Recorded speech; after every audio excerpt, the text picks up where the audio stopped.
Good morning students. Previous लेक्चरमध्ये आपण practice set 4.1 आपण काय केला होता, कंप्लीट केला होता. ठीक आहे. ह्या लेक्चरमध्ये आपण प्रॅक्टिस सेट 4.2 ची आज आपण सुरुवात करत आहोत. ठीक आहे. प्रॅक्टिस सेट 4.2 मध्ये आपल्याला क्वेश्चन नंबर फर्स्ट काय आहे बघा. क्वेश्चन मध्ये काय म्हणलं बघा, using the property a upon b is equal to ak upon bk. Fill in the blanks substituting the proper numbers in the following. हा ऍक्टिव्हिटी बेस्ड क्वेश्चन आहे. ठीक, आपल्याला काय ज्या ठिकाणी ब्लँक्स आहेत त्या ठिकाणी आपल्याला नंबर्स आपल्याला टाकायचे. तर आपण काय करतोय बघा, तर आपण इथं प्रॉपर्टी यूज करायची. a upon b is equal to ak upon bk. मग k म्हणजे काय असतो, कॉन्स्टंट नंबर असतो. काय असतं, कॉन्स्टंट नंबर असतो. मग दोघांच्या मला कॉमन मल्टिपल घ्यायचं आणि ते एक्झाम्पल सोडवायचं. कशा प्रकारे सोडवता येईल बघा, तर पहिल्यांदा आपल्याला इथे व्हॅल्यू घेता येईल. काय लिहिता येईल आपल्याला, 5/7 इज इक्वल टू, आता पहिला नंबर आपल्याला सॉल्व्ह करायचा आहे. तर इथे 28 आपल्याला दिलेला आहे. की दिले आपल्याला व्हॅल्यू 28 दिलेला आहे, बरोबर. मग 7 × 4 7×28 आपण म्हणतो. 7×28 7 × 4 व्हॅल्यू किती येते, 24 येते. मग आता इथं व्हॅल्यू आपण 5 घेतले, बरोबर आहे का. मग 5 × पण व्हॅल्यू काय घ्यायला पाहिजे आपल्याला, 4 घ्यायला पाहिजे. सो आपल्याला 5 × 4 व्हॅल्यू किती मिळते आपल्याला, 20 मिळते. आणि 7 × 4 व्हॅल्यू काय आहे, 28. अशा प्रकारे इथला आपल्याला फर्स्ट नंबर जो आहे तो आपल्याला इथला मिळाला. काय मिळाला आपल्याला, नंबर 20 मिळाला. काय मिळाला, 20 मिळाला. ठीक आहे. आता आपण सेकंड नेक्स्ट रेशो आपण बघूया. काय लिहितात बघा आपल्याला, 5/7 इज इक्वल टू, इथे व्हॅल्यू बरोबर आहे का, आपल्याला किती दिले, 35 दिले. पुन्हा इथं आपण व्हॅल्यू घेतली आपण 5/7 इंटू 5 ला किती मिनिटं मल्टिप्लाय केल्यानंतर व्हॅल्यू 35 येते, बरं आहे का.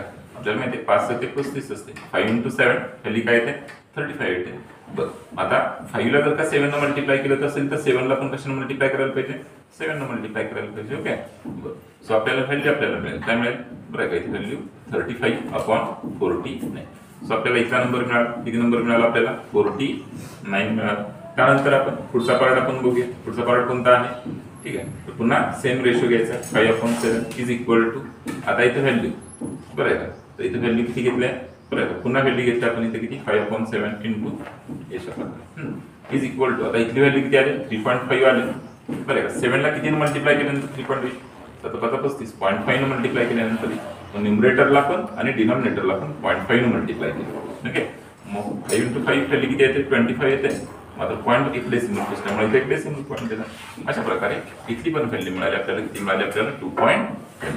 ठीक आहे. फायनली पुन्हा एकदा रेशो आपण लिहू, 5/7 इक्वल टू व्हॅल्यू काय मिळाली बघा आपल्याला, 20/28 is equal to 35/49 is equal to 2.5/3.5.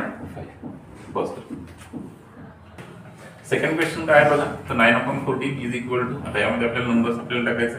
तर ज्या पद्धतीने प्रिव्हियस सोडवलं त्या प्रकारे आपण घेऊया. इथे व्हॅल्यू काय घेतली आपण, 9/14 इज इक्वल टू, पुन्हा रेशो साइन लिहायचा आहे. 9/14 आपण लिहिलं. 9 ला कितीनं मल्टिप्लाय केल्यानंतर व्हॅल्यू 4.5. आन्सर किती आहे बघा इथे, 4.5. ओके, 9×5 = 45 म्हणजे 0.5 आपण मल्टिप्लाय करूया. 9 इंटू व्हॅल्यू काय घेतली बघा, 0.5 इंटू 14 इंटू पण व्हॅल्यू काय घ्यायची आपण, 0.5 घ्यायची. मग इज इक्वल टू, ओके, 9 × 5 45, 0.5 असल्यामुळे एक डेसिमल पॉईंट आला. 14×5 आपल्याला माहिती आहे 70, म्हणजे 7.0 म्हणजे व्हॅल्यू किती येणार आहे, 7 येणार. पहिला रेशो मिळाला. आता सेकंड आपण बघूया. 9/14 इज इक्वल टू, पुन्हा व्हॅल्यू घ्यायची, 9/14 इंटू, बरं आहे का. आता इज इक्वल टू, इथे व्हॅल्यू किती मिळाली, 42, बरं आहे का. 14×3 किंमत किती येते, 42 येते. सो 14 इंटू 3 व्हॅल्यू किती, 42 येते. सो 9 × 3 व्हॅल्यू 3 मिळाली तर आपल्याला 27. आपल्याला सेकंड रेशो मिळाला आपल्याला. त्यानंतर नेक्स्ट एक्झाम्पल आपण बघूया. थोडासा वेगळा पार्ट विचारला गेलेला आहे. इथं व्हॅल्यू किती आहे, 9/14 व्हॅल्यू. मग इथे व्हॅल्यू किती आहे, 3, बरं आहे का, 3.5. 3.5 हा जो नंबर आहे, किंवा 35 हा जो नंबर आहे तो 7च्या मल्टिपलमध्ये आहे. सो आपण काय करूया, याला आपण 2 न जर का डिवाइड करूया, बरं आहे का. म्हणजे व्हॅल्यू लिहिता येईल आपल्याला 9/2/14/2 असं जर का केलं तर व्हॅल्यू 9/2 आपण भागवूया. 2 × 4 8 1 रिमेनिंग.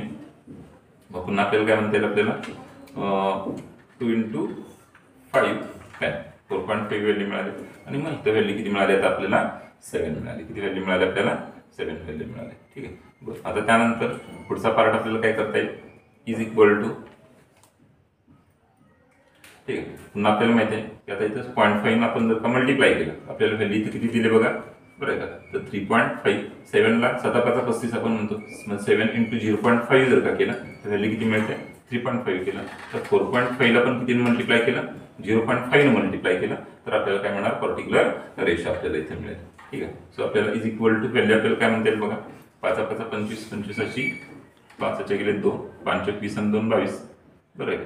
मग अशा प्रकारे बरं का पहिली 2 डेसिमल पॉईंट येते. पहिली काय मिळाली आपल्याला 2.25 अपॉन 3.5. मग पुन्हा फायनल एकदा रेशो पुन्हा एकदा लिहून घेऊया.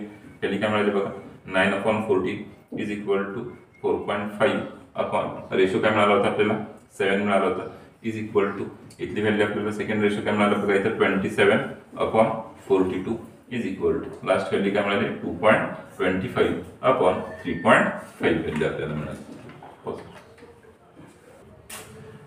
नेक्स्ट क्वेश्चन नंबर 2 काय आहे बघा फाइंड द फॉलोइंग रेशोज. आपल्याला काय करायचं आहे रेशोज फाइंड करायचे. त्यामध्ये क्वेश्चन काय आहे बघा the ratio of radius to the circumference of circle. So आपण इमॅजिन केलं. ठीक आहे. तर आता आपल्याला काय इमॅजिन करूया एक सर्कल आपण इमॅजिन करूया. ठीक आहे. जर का सर्कल जर अशा पद्धतीने आपण काढला तर सर्कलचा हा काय असतो सेंटर असतो. सर्कलच्या सेंटर पासून सर्कम्फरन्स असणारा डिस्टन्स आहे ते काय असते रेडियस असते. सो आपण कशाने रिप्रेझेंट केले आर ने रिप्रेझेंट केले. सो आपण असं म्हणता येईल आपल्याला let R be the radius of circle. काय म्हणता येईल आपल्याला रेडियस ऑफ सर्कल. सर्कलची काय पकडले रेडियस. ठीक आहे. मग आपल्याला ह्याच्यावरूनच काय करता येईल आपल्याला रेशो लिहिता येईल. मग आपल्याला रेशो कशाचा लिहायचा बघा आपल्याला क्वेश्चन मध्ये आपल्याला दिला रेशो मध्ये काय म्हणलं बघा ratio radius to circumference of circle. Ratio कशाचा लिहायचा आपल्याला radius upon circumference of circle. Circumference of circle आपल्याला माहिती आहे रेडियस कशाने रिप्रेझेंट करतो आपण आर आणि सर्कम्फरन्स ऑफ सर्कल कशाने रिप्रेझेंट करतो आपण 2πr. सो आर आर इथे काय होईल कॅन्सल होईल. मग रेशो आपल्याला फायनली काय म्हणते आपल्याला रेशो इज इक्वल टू 1/2π और काय लिहिता येईल आपल्याला 1/2π म्हणते. नेक्स्ट क्वेश्चन मध्ये काय म्हणलं बघा the ratio of circumference of circle with radius R to its area. ठीक आहे. मग या क्वेश्चन मध्ये आपण काय म्हणतोय बघा आपण डायरेक्ट आपल्याला लिहिता येईल काय लिहिता येईल आपल्याला रेशो. मग रेशो इज इक्वल टू काय सांगितलं बघा सर्कम्फरन्स ऑफ सर्कल. काय म्हणायचं मग circumference of circle upon area म्हणजेच काय एरिया ऑफ सर्कल आपण म्हणायचं एरिया ऑफ सर्कल आपण म्हणायचं. ठीक आहे. आता आपल्याला माहिती आहे सर्कम्फरन्स ऑफ सर्कल काय असतं सर्कलचा सर्कम्फरन्स कशाने रिप्रेझेंट करतो आपण 2πr ने रिप्रेझेंट करतो आणि एरिया ऑफ सर्कल काय असतो आपल्याकडे πr स्क्वेअर असतो. सो इथं काय होईल बघा इथं पायला पाय कॅन्सल होईल. आर मधला हे आर काय होईल स्क्वेअर इथला काय होईल कॅन्सल होईल. आर इन बार असतं स्क्वेअर म्हणजे ह्यातला एक आर काय होईल यामधला कॅन्सल होईल. सो आपल्याला फायनली रेशो जो आहे तो रेशो आपल्याला काय मिळेल बघा इथं 2/r हा रेशो मिळेल. और कशा पद्धतीने रिप्रेझेंट करता येईल 2/r रिप्रेझेंट करता येईल. नेक्स्ट क्वेश्चन काय आहे बघा the ratio of diagonal of a square to it's sides if the length of side is 7 centimetre. बरं आता आपल्याला काय करायचं बघा हा स्क्वेअर सांगितला म्हणून आपण काय आपण म्हणलं बघा लेट क्वाड्रॅटरल कोणता घेतला आपण ABCD is a square. Quadrilateral ABCD काय घेतला स्क्वेअर घेतला. आपल्याला रेशो कशाच काढायचा आहे डायगोनल ऑफ स्क्वेअर. आपल्याला डायगोनल आपल्याला दिलेला आपल्याला काय दिले साइड दिले काय दिले साइड दिले. आता आपल्याला माहिती आहे जो स्क्वेअर असतो ऑल साइड सेम असतात. हा पार्ट 7 असेल तर हा पार्ट 7 असणार आहे. हा पण पार्ट 7 सेंटीमीटर असणार हा पण पार्ट 7 सेंटीमीटर असणार आहे. ठीक आहे. बरं आता आपल्याला डायगोनल दिलेला नाही तो डायगोनल आपल्याला काय करायचा आहे काढायचा आहे. ठीक आहे. त्यानुसार आपण काय घेऊया आता हा ट्रायंगल जर का आपण पकडला ट्रायंगल कोणता ABC हा मधला अँगल बी किती डिग्री दिला बरं आहे का दिला म्हणण्यापेक्षा काय तर अँगल बी हा किती असणार आहे बरं आहे का अँगल बी हा 90 डिग्री असणार. किती असणार 90 डिग्री. रिझन कोणतं आहे 90 डिग्री असण्यापाठी मागचं. ठीक आहे. तर स्क्वेअरचा असणारा जो प्रत्येक अँगल आहे तो किती डिग्री असतो 90 डिग्री असतो. तर इन ट्रायंगल ABC काय म्हणता येईल बघा इन ट्रायंगल कोणता आहे ABC angle B is equal to पहिली काय घ्यायची 90 डिग्री म्हणायचं. अँगल बी किती आहे 90 डिग्री असेल तर त्याच्यामध्ये थेरम कोणता आपल्याला यूज करता येईल आपल्याला पायथागोरस थेरम. मग बाय पायथागोरस थेरम आपण काय लिहिता येईल बघा आपल्याला बरं आहे का तर हायपोटेनस स्क्वेअर म्हणजेच काय लिहिता येईल आपल्याला AC square is equal to AB square plus BC square.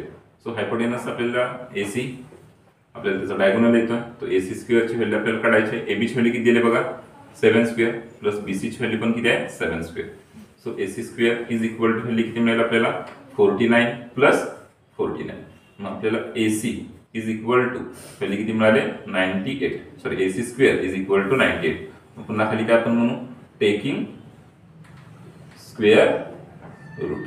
Taking square root म्हटल्यानंतर आपल्याला व्हॅल्यू मिळते. कशाची व्हॅल्यू मिळते AC ची व्हॅल्यू मिळते अंडर रूट 98. मग पुन्हा फायनली व्हॅल्यू काय मिळेल AC is equal to under root 98 कोणत्या कंप्लीट स्क्वेअर नंबरच्या पटीत आहे 49 च्या पटीत आहे. 49 गुणिले 2 98 किंमत येते आणि 49 चं जो स्क्वेअर रूट आहे वर्गमूळ आहे बरं ते किती येतं 7 येतं. So 7 times root 2 centimetre. आपल्याला काय मिळालं आपल्याला AC ची व्हॅल्यू मिळाली आणि AC म्हणजे काय आहे डायगोनल आहे. काय आहे डायगोनल आहे याचा. ठीक आहे. सो आपल्याला लिहायला आपल्याला काय diagonal of square diagonal of square is किती व्हॅल्यू मिळाली आपल्याला 7 times under root 2 centimetre value दिली. ठीक आहे. बघा आणि आपल्याला रेशो कशाच काढायचा होता बघा the diagonal of square to its side. साइडचे रेशो करायचं म्हणजे आपल्याला इथे लिहिता काय लिहिता येईल बघा आपल्याला ratio is equal to diagonal of square upon side. मग डायगोनल स्क्वेअरचा आपण काढला किती काढला बघा AC ची व्हॅल्यू किती आहे 7 टाइम्स अंडर रूट 2 काढले आणि साइड किती आहे 7 आहे. सो 7 ला 7 इथं काय होईल कॅन्सल होईल. फायनली आपल्याला इथं रेशो मिळेल. काय मिळेल रेशो हे अंडर रूट 2 अपॉन 1 और काय लिहिता येईल आपल्याला अंडर रूट 2 ॲज 1 अशा प्रकारचा आपल्याला रेशो मिळतो. नेक्स्ट क्वेश्चन काय बघा the length of sides of a rectangle are 5 centimeter and 3.5 centimeter. Find the ratio of its perimeter to area. आपल्याला हा रेक्टँगल दिला तो रेक्टँगलची सॉरी आपण लेंथ दिला length is equal to suppose आपण L ना आपण रिप्रेझेंट केलं स्मॉल लेटर मध्ये L ना रिप्रेझेंट करूया. किती व्हॅल्यू दिली आपल्याला 5 सेंटीमीटर. त्यानंतर आपल्याला ब्रेथ दिला स्मॉल लेटर मध्ये B ना रिप्रेझेंट करून पहिली किती दिली आपल्याला त्याची 3.5 दिली 3.5 सेंटीमीटर. आपल्याला रेशो कशाच काढायचं बघा पेरिमीटर आणि एरिया. आपण दोन्ही पण फॉर्म्युला आपण यूज करू. पहिल्यांदा त्याच्या किमती काढून घेऊ नंतर आपण रेशो आपण करू. सो पहिल्यांदा आपण काय फाइंड करूया आपण पेरिमीटर ऑफ रेक्टँगल.